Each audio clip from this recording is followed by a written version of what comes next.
시험을 어떻게 승리할 것인가라는 제목을 가지고 함께 은혜 말씀을 나누려고 합니다.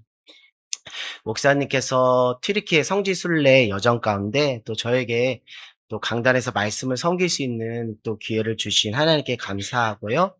또 그래서 또 어떤 말씀을 전할까 기도 가운데 준비하다가 시험에 대한 주제를 가지고 말씀을 한번 나눠보야겠다라는 생각이 해보게 되었습니다. 특별히 믿음과 또 시험이라는 부분은 또 뗄래야 뗄 수 없는 그런 또 관계가 있기 때문에 이 주제를 가지고 또 말씀을 전해야겠다 생각했습니다. 그래서 수요일 또 금요일 또 오늘까지 3번에 걸쳐서 시험에 대한 말씀을 나누고 있습니다. 그래서 수요 은혜 예배 때는요, 시험은 어디로부터 오는가라는 제목으로 함께 말씀을 나눴고요. 금요 오직 기도회 때는 시험을 어떻게 바라볼 것인가라는 제목으로 함께 말씀을 나눴습니다.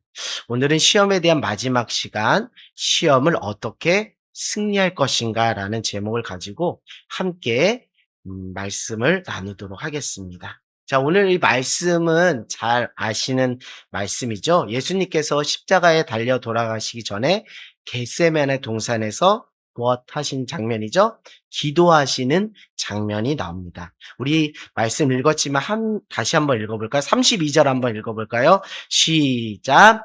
그들이 겟세마라는 곳에 이름에 예수께서 제자들에게 이르되 내가 기도할 동안에 너희는 여기 앉아 있으라 하시고. 아멘. 아멘. 할렐루야. 이렇게 예수님께서 겟세마네 동산에서 기도하고 계시는 거예요. 근데 예수님께서 3명의 제자를 데리고 갔죠. 베드로, 야고보, 요한을 데리고 갔습니다. 그리고 그들에게 말하죠. 내 마음이 심히 괴롭고 고통스러우니 너희는 여기 머물러 깨어 있으라고 말씀을 하십니다. 33절, 34절 우리 같이 한번 합독할까요? 시작. 베드로와 야고보와 요한을 데리고 가실새 심히 놀라시며 슬퍼하사 말씀하시되 내 마음이 심히 고민하여 죽게 되었으니 너희는 여기 머물러 깨 있으라 하시고, 네, 이렇게 말씀을 하시는 것이죠. 그리고 나서 예수님께서 땅에 엎드려서 간절히 이제 기도하시는 거예요. 그 장면이 35절, 36절에 나와 있습니다. 우리 같이 한번 읽어볼까요? 시작. 조금 나가사 땅에 엎드려 될 수 있은 대로 이때가 자기에게서 지나가기를 구하여 이르시되 아빠 아버지여 아버지께서는 모든 것이 가능하오니 이 잔을 내게서 옮기시옵소서. 그러나 나의 원대로 마시옵고 아버지의 원대로 하옵소서 하시고 이렇게 기도를 한 거예요. 그래서 이제 예수님께서 기도를 마치시고 다시 제자들한테 돌아왔더니 제자들이 뭐 하고 있는 거예요? 자고 있는 것입니다. 그 중에 베드로에게 이렇게 말씀하시죠. 내가 한시도 깨어 있을 수 없더냐라고 말씀하시죠. 그게 37절에 나와 있습니다. 같이 한번 읽어볼까요? 시작. 보시고 베드로에게 말씀하시되 시몬아 자느냐 내가 한시도 깨어 있을 수 없더냐 이렇게 말씀을 하십니다. 그리고 나서 그들에게 이제 이렇게 말씀하시죠. 자, 우리 38절에 그렇게 말씀하시죠. 38절 시작. 시험에 들지 않게 깨어 있어 기도하라. 마음에는 원이로되 육신이 약하도다 하시고. 네. 그래서 이렇게 오늘 함께 나눌 말씀에 대해서 다시 한번 또 살펴보았는데요. 혹자가 이렇게 이야기를 하더라고요. 인생은 사건 중심이 아니라 해석 중심이다. 인생은 사건 중심이 아니라 해석 중심이다. 요즘에 이재영 목사님을 통해서 또 계속 이와 관련된 말씀을 계속 나누고 있어서 목사님이 지난번에 전했던 말씀과 연결지어서 한번 말씀을 다시 드리자면 인생은 현상 중심이 아니라 무슨 중심일까요? 실체 중심이다 라고 여러분들에게 말씀을 드릴까 합니다. 자, 이 말씀을 좀 구체적으로 우리 신앙생활에 적용해 보면 이렇습니다. 자, 우리가 현상, 우리에게 경험되어지는 현상과 사건이 있죠? 그것을 우리가 그냥 현상과 사건 액면으로 보는 게 아니라 우리가 해석을 한다 그랬죠? 근데 2가지 해석이 있습니다. 육신적인 눈으로 육신적인 해석을 하게 되는 거예요. 그러면 이것이 그 해석하여 나온 그 결과물이 내가 믿는 무엇이 되는 거예요? 실체가 되는 거예요. 결국 우리가 믿음, 예수님을 믿는 믿음을 가지고 살아야 하지만 예수님이 아닌 다른 것에 대해서도 우리가 믿음을 가지고 있는 거예요. 의지를 가지고 있는 거예요. 신뢰를 하고 있는 거예요. 예를 들면 돈을 의지하거나 돈을 신뢰하거나. 그러니까 결국 우리가 믿음이 없는 사람은 없습니다. 예수님을 믿는 믿음을 가지고 있는 사람은 없을 수 있지만 어떤 면에서는 어떤 대상이 다를 수 있지만 다 우리는 믿음의 체계 안에서 살아가고 있어요. 또 다시 쉽게 말씀드리면 신념 체계 안에서 살아갈 수 있는 거예요. 그래서 우리가 경험하는 사건을 육신의 눈으로 해석하면 그것이 결과값이 내가 믿는 실체가 되는 거예요. 또 두 번째, 내가 경험하는 현상과 사건을 믿음의 눈으로 믿음으로 해석하면 이것이 내가 믿는 무엇이 된다고요? 실체가 되는 거예요. 그래서 제가 말씀드렸듯이 인생은 현상, 사건 중심이 아니라 실체, 해석 중심이다라고 말씀을 드리는 거예요. 자, 우리에게 일이라는 크기에 좀 이렇게 좀 이해하기 쉽게 말씀드립니다. 일이라는 크기의 문제를 그 사건과 현상을 경험한다고 가정해 볼 때 이것을 육신적인 눈으로 보고 해석하면 이것은 일이라는 크기의 문제가 아니라 예를 들어 어떤 크기로 보인다고요? 백과 같은 크기의 문제로 더 크게 바라보는 무엇이 된다고요? 내가 믿는 무엇이 된다고요? 실체가 된다고요. 해석의 결과값이 된다고. 우리가 살아가는 것이 다 이와 같다라는 거예요. 그래서 나는 일이라는 크기의 문제를 가지고 사는 사람이 아니라 현상과 사건은 그렇지만 실체는 백과 같은 문제의 크기를 믿고 그것을 실체라 여기며 살아가는 사람이 된다라는 것을 말씀드립니다. 반대로 우리가 100이라는 크기의 문제를 끌어안고 현상과 사건을 경험한다 하더라도 이것을 믿음의 눈으로 바라보고 해석하면 이것은 100이라는 크기의 문제가 아니라 예를 들어 1과 같은 문제의 크기로 매우 작게 바라보는 무엇이 된다고요? 실체가 된다고. 내가 믿는 실체가 되는 것입니다. 그래서 나는 더 이상 100이라는 크기의 문제를 가지고 사는 사람이 아니라 1과 같이 일과 같은 문제의 크기를 믿고 그것을 실체라 여기며 살아가는 사람이 되는 거예요.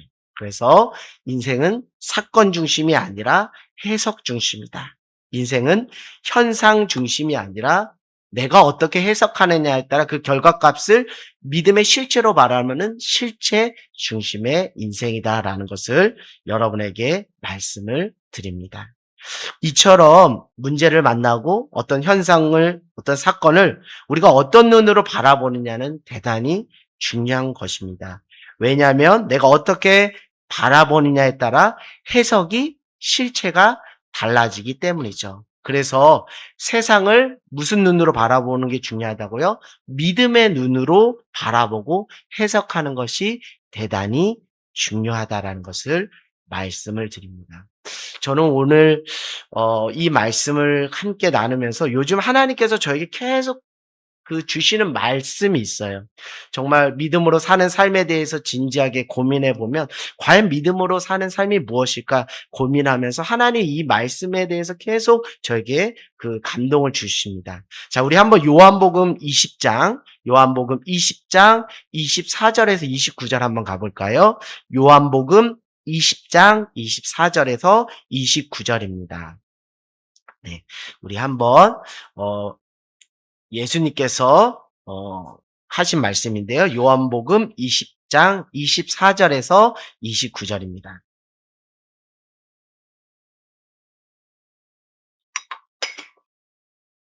네, 다 찾으셨으면 우리 서로 교독할까요? 12 제자 중에 하나로서 디두모라 불리는 도마는 예수께서 오셨을 때 함께 있지 아니한지라.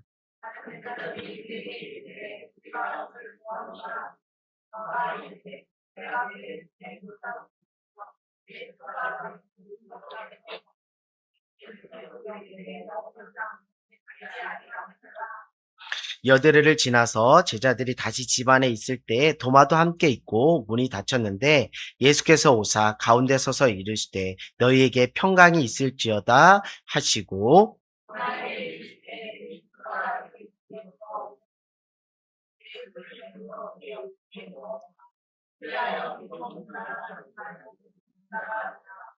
도마가 대답하여 이르되 나의 주님이시오 나의 하나님이시다. 너는 나를 본고로 믿느냐? 보지 못하고 믿는 자들은 복되도다 하시니라. 아멘. 저는 오늘 예수님께서 도마에게 너는 나를 본고로 믿느냐? 보지 않고 믿는 자가 뭐하다? 복되다 하는 이 말씀이 자꾸 저에게 성령께서 기억나고 또 생각나게 해주시는 거예요. 오늘 말씀을 준비하면서도 이 말씀이 기억나고 생각나서 여러분과 함께 나눠야겠다라는 생각이 됩니다. 이 말씀은 부활하신 예수님을 도마가 믿지 않을 때 예수님은 도마에게 직접 찾아가 자신의 상처난 손과 옆구리를 뭐하라 그래요? 만져보고 믿음 없는 자가 되지 말고 믿는 자가 되라고 말씀을 하시죠. 그러면서 이렇게 말하죠. 너는 나를 본고로 믿느냐? 보지 않고 믿는 자가 복되도다라고 하는 거예요. 여러분, 보지 않고 믿는 믿음이 복되다. 이 말씀 여러분에게 어떻게 와닿습니까? 저는 이 말씀이 저에게 이렇게 와닿아서 오늘 말씀, 특별히 시험과 관련해서도 이 말씀이 정말 저에게 귀한 진리의 말씀이구나라는 것이 깨달아졌습니다.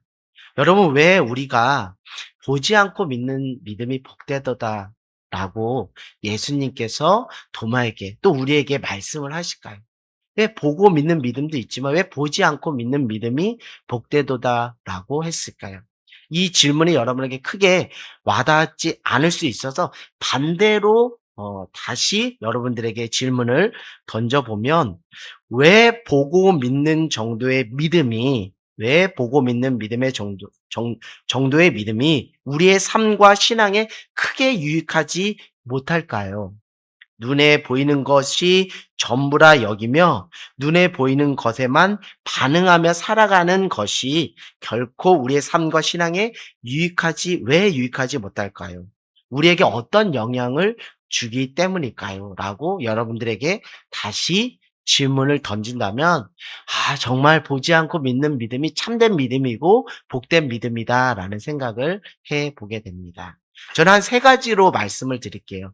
보고 믿는 믿음의 수준이 보는 것이 전부라고 여기는 그 믿음의 수준과 우리의 안목이 우리의 삶에 어떠한 영향을 끼치는지 세 가지로 말씀을 드릴까 합니다. 그것은 우리의 감정, 생각, 의지 더 나아가서 세계관까지도 지배하는 거예요. 보는 것을 전부라 여기면 살아가는 것이 감정, 의지, 생각, 더 나아가 세계관까지 지배하는데요. 그것은 다른 게 아니라 비교의식입니다.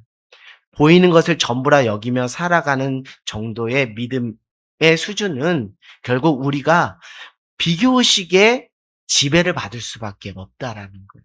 그건 무엇이냐면 눈에 보이는 대로 살다 보면 나보다 못한 사람을 만나게 되지만 또 나보다 잘난 사람도 만나게 되는 것이고 또 내 자녀보다 못한 아이를 만날 수도 있지만 내 자녀보다 잘난 아이를 만날 수 있게 돼요. 그러면 이 비교 의식 속에서 우리는 지나친 우월 의식을 또 가지게 되기도 하고 또 내가 못하면 다른 사람들에 비해 못하다고 하면 우리는 지나친 패배주의에 빠져서 스스로를 가치 없는 존재로 여기는 위험성에 노출될 수가 있어요. 내가 우쭐대면 내가 우월의식 가운데 다른 사람을 하대하고 무시하고 내가 못하면 패배의식 가운데서 자신의 존재 가치를 하찮은 것으로 여기는 그런 위험성이 있습니다. 그래서 예수님께서 보지 않고 믿는 믿음이 복되다라고 하셨구나라는 생각을 다시금 해보게 됩니다. 두 번째, 보이는 것을 전부라 여기며 눈에 보이는 것에서만 반응하고 살아간다면 우리의 감정, 생각, 의지 더 나아가서 세계관까지도 다른 사람들의 눈을 지나치게 의식하는 외식과 체면의 늪에 빠지고 말겠구나라는 생각을 해보게 됩니다. 보이는 것을 전부라고 여기면 말입니다. 보이지 않지만 살아계신 하나님을 의식하는 것이 아니라 앞에 보이는 사람에게만 잘 보면 된다는 그 외식과 체면 속에 우리가 빠지게 된다라는 것이죠. 그렇게 되다 보면 하나님 앞에 코람데오 신앙을 놓쳐버리게 되는 것입니다. 스스로를 속이고 하나님을 속이는 진실한 삶과 신앙인으로 세워질 수가 없게 되는 것이죠. 자, 세 번째는 오늘 말씀과 맞닿아 있습니다. 우리가 눈에 보는 것을 전부라, 보이는 것을 전부라 여기며 거기에 반응하며 살아가면 우리의 감정, 생각, 의지, 더 나아가 세계관까지도 무엇에 빠지기 쉽냐면 시험에 빠지기가 쉬운 거예요. 오늘 말씀 제목처럼 시험에 빠지기가 쉬운 거예요. 제가 말씀드리면 왜 그런지 다 여러분들을 깨달을 것이에요. 예전에 우리 할아버지 목사님들, 정말 그 원로 목사님들이 하셨던 말씀, 제가 처음 신앙생활을 하면서 또 저에게 해주셨던 목사님들의 그 권면의 말씀이 지금 목회자가 된 이 시점에 정말 그 말씀이 귀한 권면의 말씀이었구나라는 생각을 해보게 됩니다. 그렇게 말씀을 하셨던 것 같아요. 성도 여러분, 사람 보지 마시고 환경 보지 마시고 문제 보지 마시고 하나님 보면서 신앙생활 하세요. 근데 하나님이 보이나요? 하나님이 영으로 존재하시는 분이기 때문에 보이지가 않아요. 그러나 우리가 볼 수 있는 것은 사람이 보이고 문제가 보이고 환경이 보이는 거예요. 그런데 목사님들이 사랑하는 여러분, 사람 보지 말고요. 환경 보지 말고 문제 보지 말고요. 하나님 보면서 신앙생활 하세요라고 하신 말씀이 정말 맞는 말씀이다라는 생각이 들어요.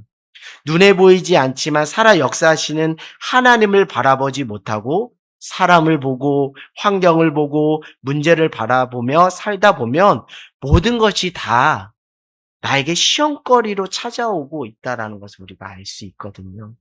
때로는 사람한테 서운할 수도 있고 자녀한테 서운할 수도 있고 남편한테도 서운할 수도 있고 목회자한테도 서운할 수 있고 성도 안에도 서운할 수 있고 그럴 수가 있다라는 것이죠.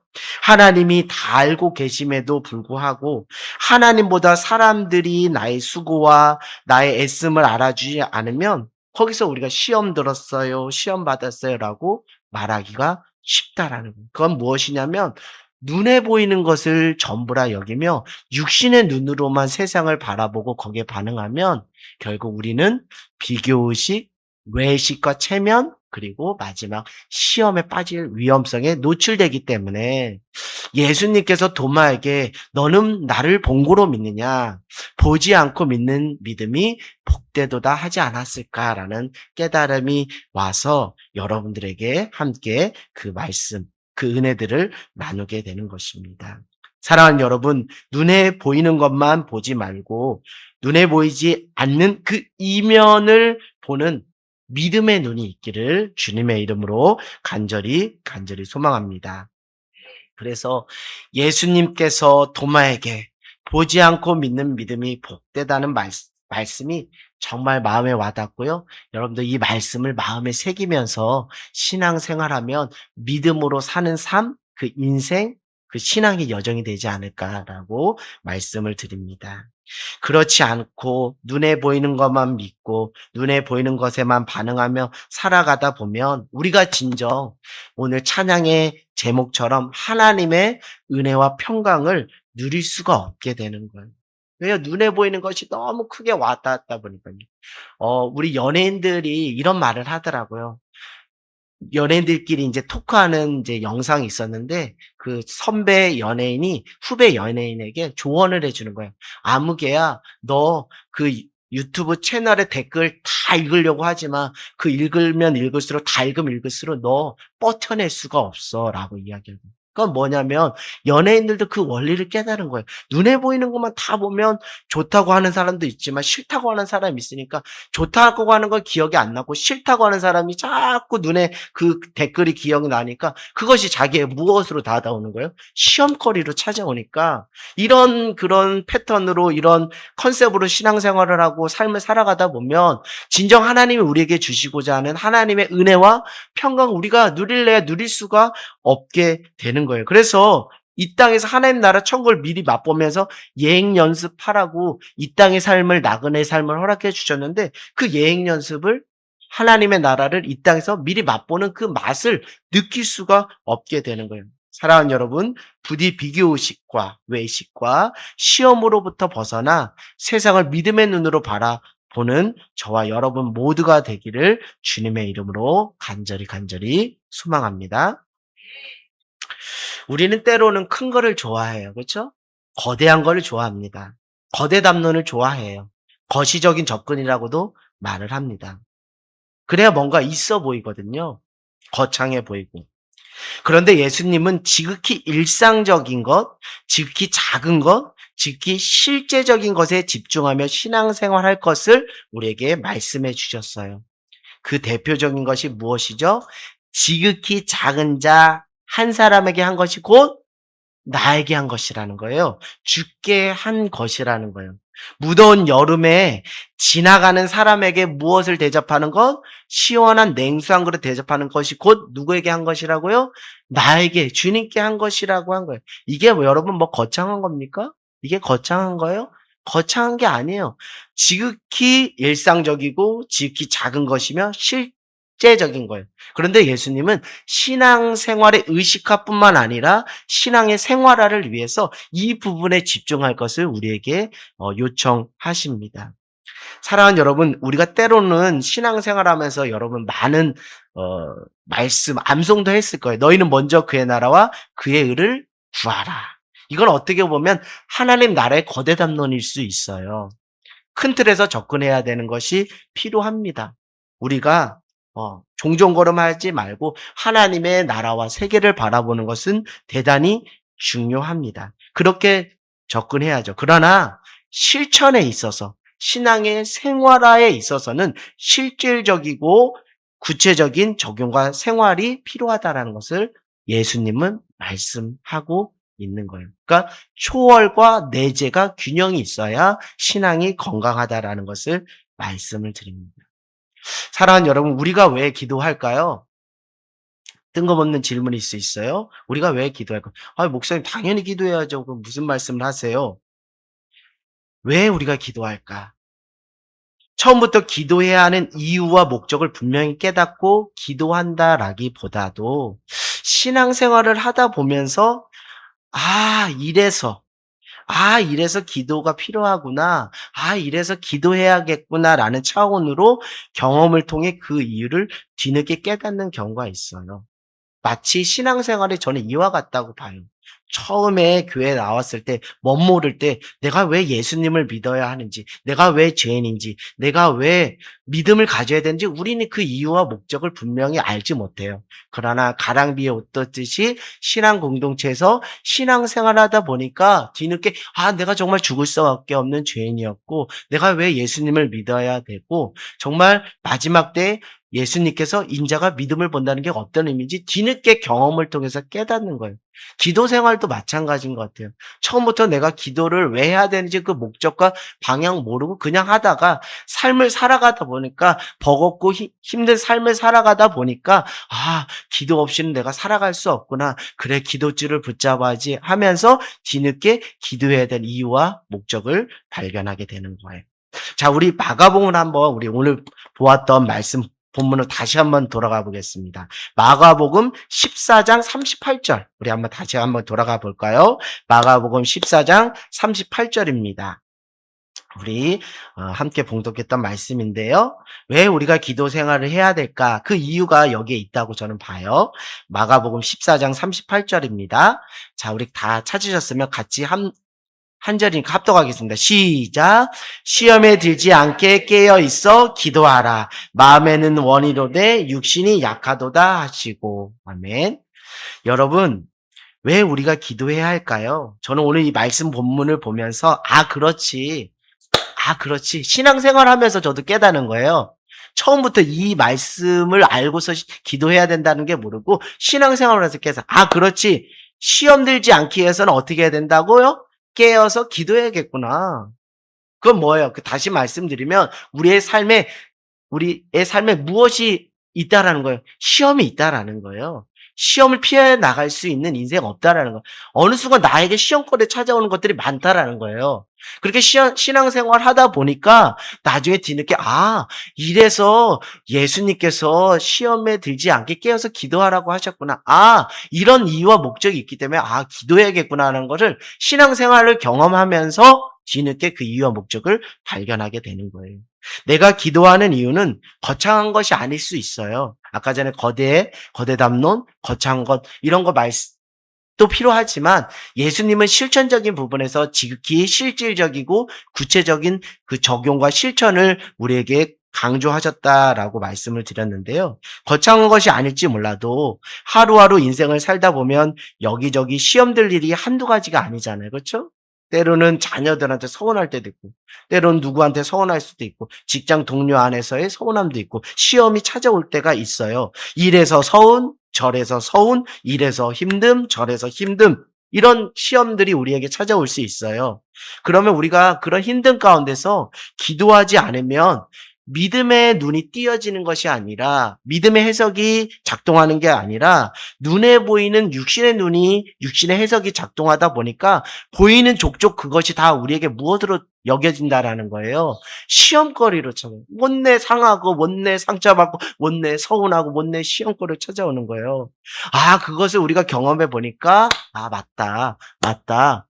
시험 들지 않기 위해서는 사람과의 갈등 속에서 내가 괜히 상처받고 서운하고 힘들어하지 않기 위해서는, 마음을 지키기 위해서는, 하나님의 은혜와 평강을 누리기 위해서는 시험 들지 않게 해서 무엇하는 게 중요하다고요? 깨어서 기도하는 게 중요한 거예요. 이게 정말 실질적인 하나님이 우리의 실생활에 정말 승리할 수 있는 꿀팁이구나.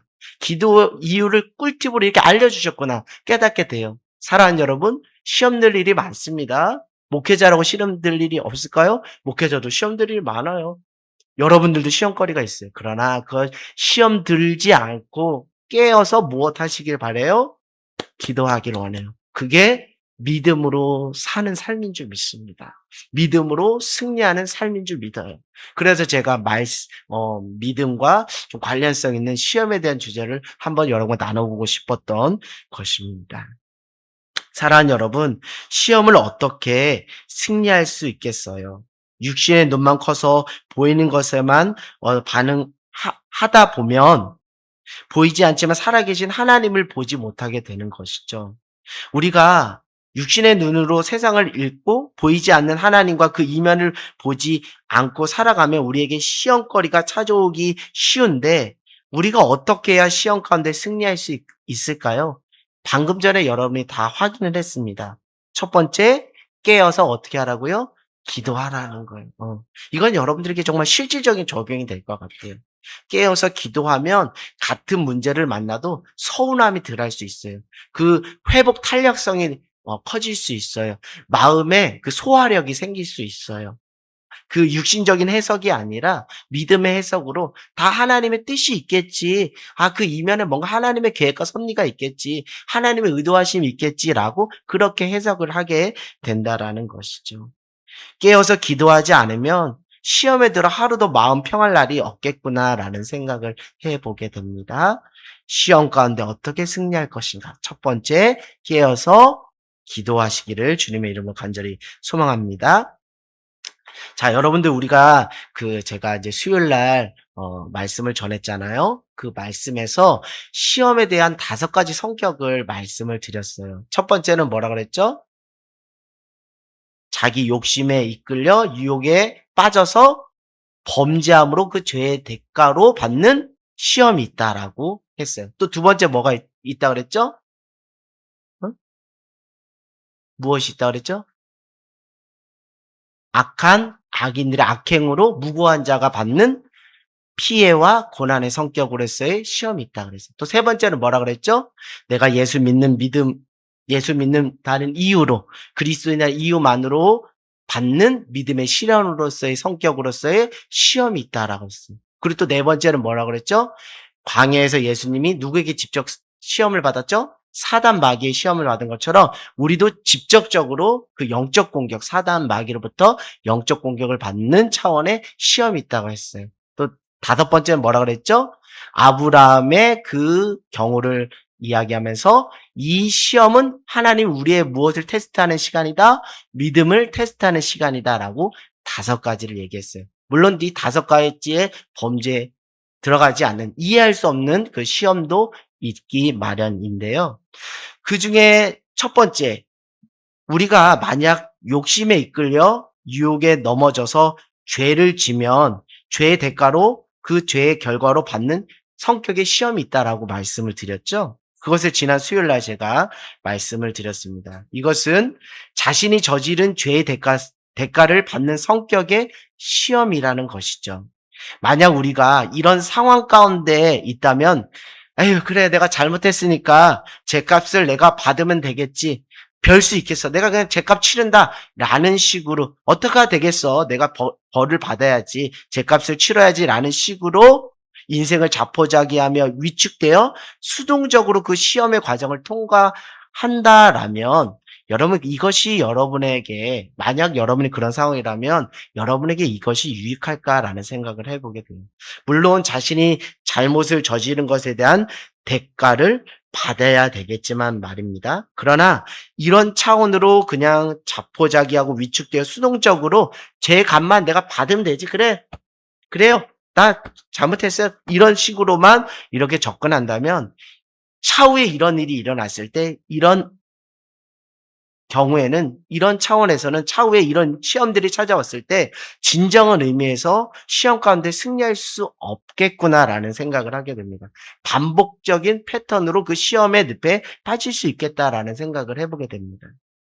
무엇을 말씀드리냐는 것이냐면, 비록 내가 시험을 지어서 받는 성격의 시험입니다.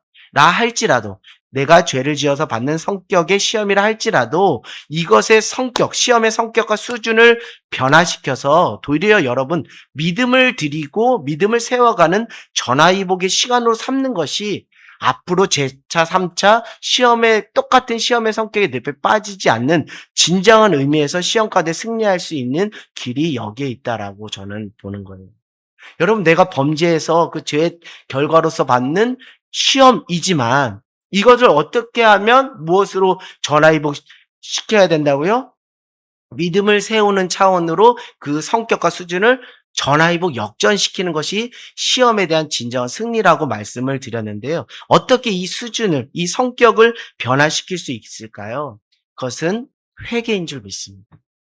내가 범죄를 했어. 내가 범죄해서 내가 죄를 져서 그 죄의 대가를 겪고 있어요. 대표적인 성경 인물로 보면 그 다윗이 되겠죠. 다윗이 밧세바를 범하고 침상을 적시며 하나님 앞에 통회하고 자복하여 회개를 했기 때문에 다윗이 개인적으로 그냥 내가 죄값을, 내가 죄를 졌으니까 죄값 지불한다라는 차원으로 접근한 게 아니라 통회하고 하나님께 자복하며 회개했더니 결국 그것이 죄의 대가를 받는 성격의 시험으로만 그렇게 그냥 가는 게 아니라 그것이 도리어 전화위복되어서 회개의 과정을 통해서 다윗의 믿음을 세워가는, 하나님을 두려워 떨며 경외하는 믿음을 세우는 식으로 그 성격과 수준이 바뀌게 됐어요. 그 수준과 성격을 바꿀 수 있는 길이 무엇이라고요? 회개라는 거예요. 회개. 하나님은 하나님 앞에 죄의 결과로 인한 시험을 혹 우리가 받을 수 있습니다. 받으면서도 진실하게 그 자신의 죄를 통회하고 자복하며 회개하는 과정을 몸부리치며 통과해 보시라는 거예요. 그렇게 되다 보면 그 시험은 단순히 죄의 결과로 인해 받는 시험의 성격과 수준을 넘어서 결국 하나님을 사랑한 자, 그 뜻대로 부르심을 입은 자들에는 모든 것이 합력을 선을 이루시는 그 하나님의 선을 따라 믿음을 세워가는 시간으로 전화위복되어진다라는 것이. 그러니까 무엇이냐면, 우리 하나님은 죄를 졌으니까 야 얘다 죄값 받아라 이러시는 분이 아니라는, 우리가 회개하고 돌이켜서 주 앞에 무엇을 세우길 원하신다고요? 믿음을 세우길 원하신다. 그래서 그 채널, 그 통로로 무슨 길을 열어주셨다고요? 회개의 길을 열어주신다. 예수 그리스도께서 십자가에 피를 흘려주심으로 우리가 하나님 앞에 나갈 수 있는 담력을 얻었다 그러죠. 성전의 휘장이 쫙 찢어지면서 우리가 예수 그리스도의 십자가, 그 보혈의 능력, 그 의지하면서 하나님께 회개 기도를 드릴 수 있게 되는 거예요. 사랑하는 여러분, 시험을 어떻게 승리할 수 있겠습니까? 제가 첫 번째 말씀드렸고 두 번째, 자신의 죄를 통회하고 자복하며 회개하는 과정을 몸부림쳐 통과하는 걸 통해서 믿음을 세우는 시간으로 삼기를 주님의 이름으로 간절히 소망합니다.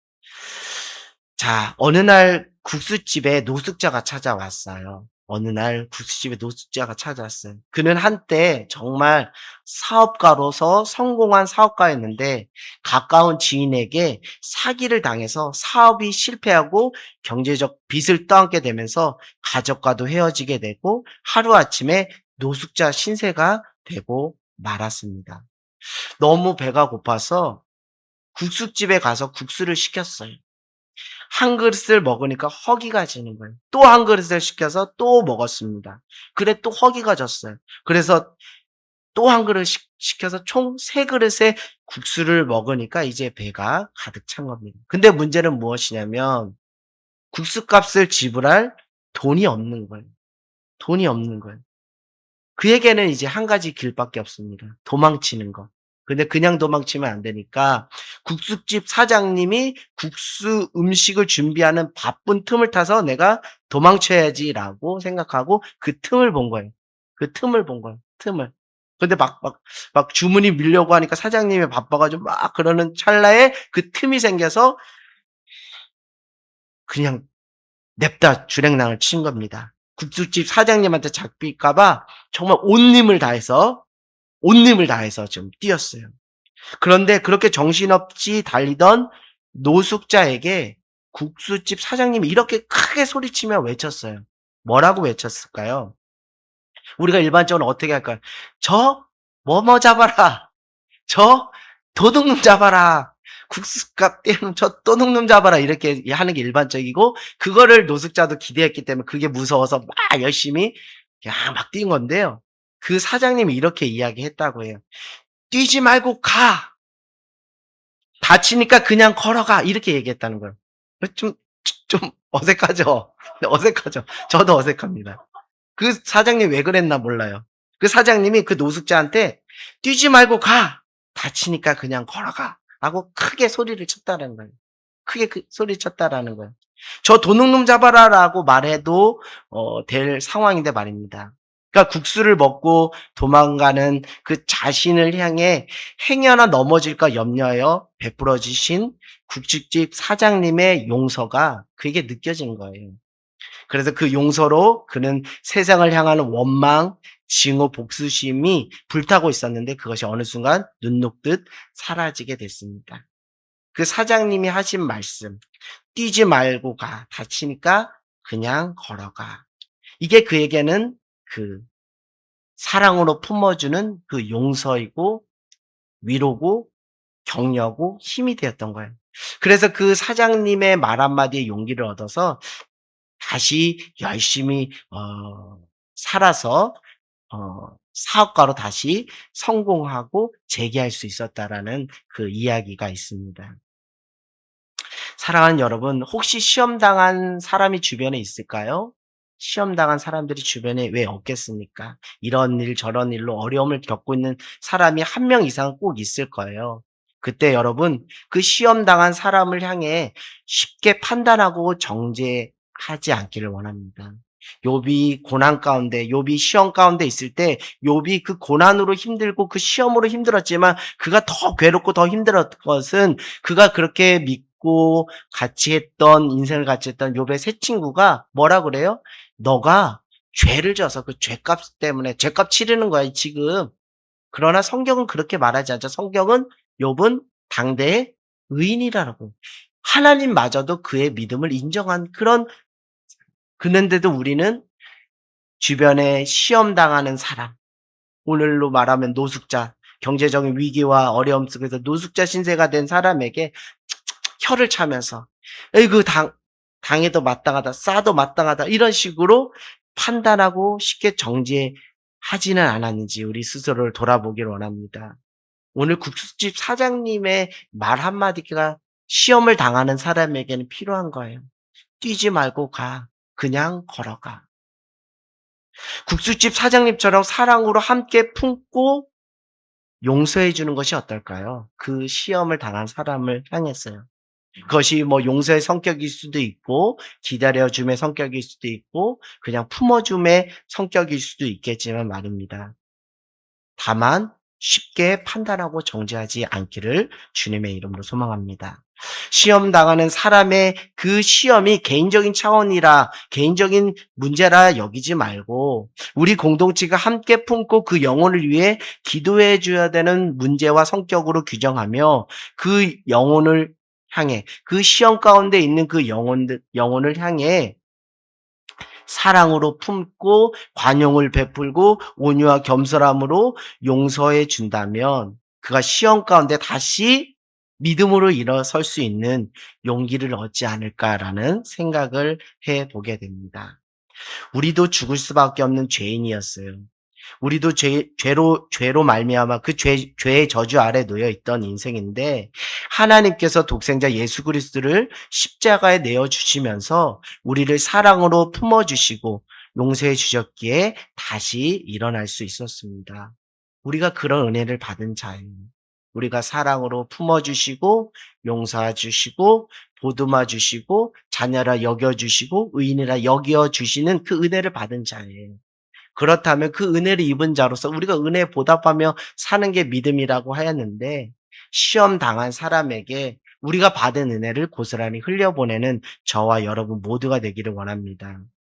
사랑하는 여러분, 시험을 어떻게 승리할 수 있을까요? 세 번째, 서로 사랑함으로 품고 용서하는 것이 시험을 당한 자가 다시 시험 가운데 믿음으로 다시 일어설 수 있는, 승리할 수 있는 길이 아닐까 싶습니다. 그래서 가정 공동체 안에서 또 교회 공동체 안에서 여러분 직장 안에서 정말 그 사랑하는 품고 또 기다려주고 관용을 베풀고 용납하고 용서하는 그것들을 실천함으로 나 혼자 구원받는 게 아니라 함께 더불어 시험 가운데 승리할 믿음으로 세워지는 그런 공동체, 그런 인생 삶이 되기를 소망합니다.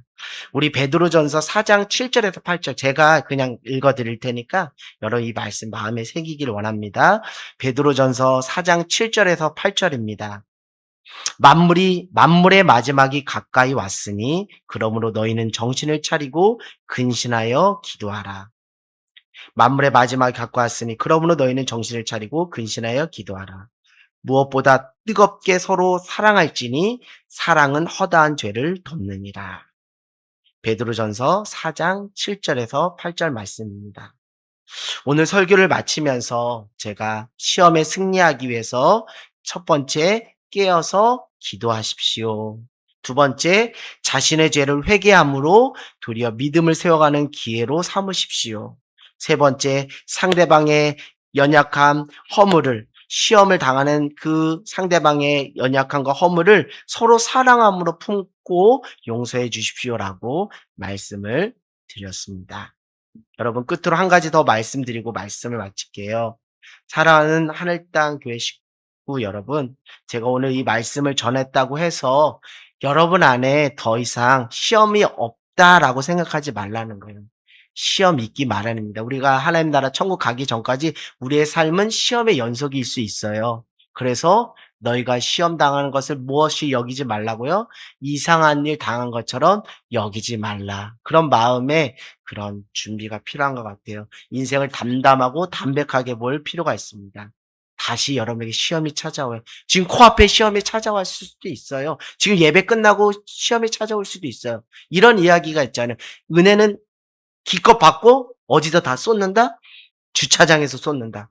왜요? 주차하다가 막 갈등을 일으켜요. 그러니까 은혜 받을 때도 있지만 내 앞에 시험이 코앞에 찾아올 수가 있어요. 그만큼 그것을 이상한 일 당한 것으로 여기지 말고 눈에 보이는 것을 전부라 여기면 육신의 눈으로 해석하지 말고 이면을 보면서 무엇으로 해석을 하라고요? 믿음의 눈으로 해석을 해야 믿음으로 사는 삶이 된다고. 복음 안에 승리하는 삶이 되는 것이죠. 그러나 그 시험을 시험으로 보지 말고 도리어 이 시험을 세우는 시간, 믿음을 도리어 세우는 시간으로 기회로 삼으시기를 주님의 이름으로 간절히 소망합니다. 그래서 우리 하늘 땅에 그런 분 아무도 없어요. 그런 고백하시는 분 제가 못 들었어요, 지금까지. 시험 받았다는 말보다는, 지금까지 잘하신 것처럼 시험 받았다는 말보다는 제가 여러분에게 듣고 싶은 말, 아마 이재영 목사님이나, 하나님이 듣고 싶은 말은 시험 받았어요, 시험 들었어라는 말보다 시험 가운데 뭐 했어요? 승리했어요. 믿음으로 승리했어라는 말을 정말 하나님이 듣고 싶어 하지 않을까라고 생각됩니다. 그래서 하나님, 저 시험이 찾아왔는데요. 시험 가운데 믿음으로 승리했어라고 하나님 앞에 고백함으로 하나님 앞에 칭찬받고 이쁨 받는 우리 하늘땅교회 성도 여러분 모두가 되기를 주님의 이름으로 간절히 소망합니다.